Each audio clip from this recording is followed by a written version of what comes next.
We are combining the corn that is drying off now, so we'll finish this field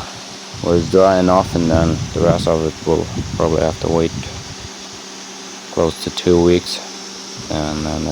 will be drying off, and then we'll do the rest.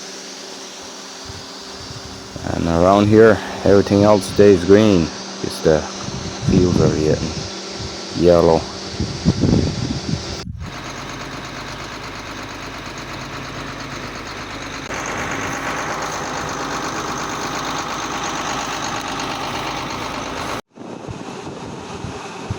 Yeah, it got dark by the time we were finished that field, so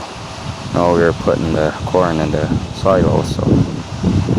didn't get enough trucks to haul it away, so now we just put it in the silo and let it lay there until we can sell it.